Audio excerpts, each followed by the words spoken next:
everybody, welcome to Make It Spring with Walmart. My name is Emma Panuski. Today I'm going to be showing you how to make these super cute faux gumball machines using reusable objects and also some things that you can find at your local Walmart.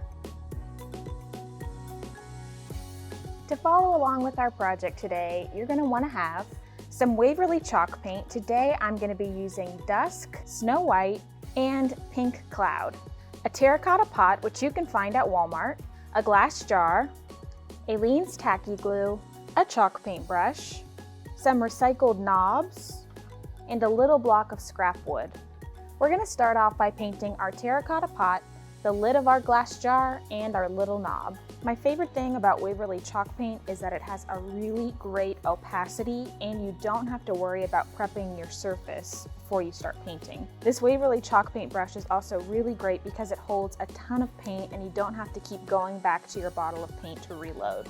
Okay, so now it's time to distress all of our painted pieces. To do this, you're going to want to have some Snow White Waverly Inspirations Chalk Paint, or a little wooden block, and a paper towel. To get started, we're going to dip one side of our little wooden block into our Snow White chalk paint. Next, we're going to offload the paint that we just put on our wood block onto a paper towel. We want a really thin layer of chalk paint on our wood block. Now we're going to drag our wood block across all of the edges of all of our surfaces. Whenever I do a distressed project like this, I really like to keep in mind what would actually be distressed in real life. And those are usually going to be the outward edges of our project. When I want to distress areas that aren't the crevices or the outward corners of my project, instead of really scraping or dragging my block across, I like to kind of hover above my surface and then touch down occasionally. Now it's time for the assembly. We're going to use our Aleene's tacky glue to glue all of our pieces together.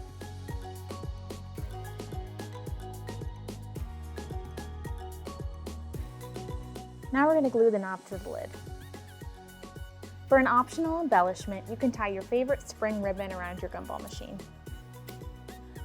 Now all that's left to do is fill your gumball machine with your favorite Easter or spring candy and place it in your home. For more project ideas and inspiration, go to plaidonline.com.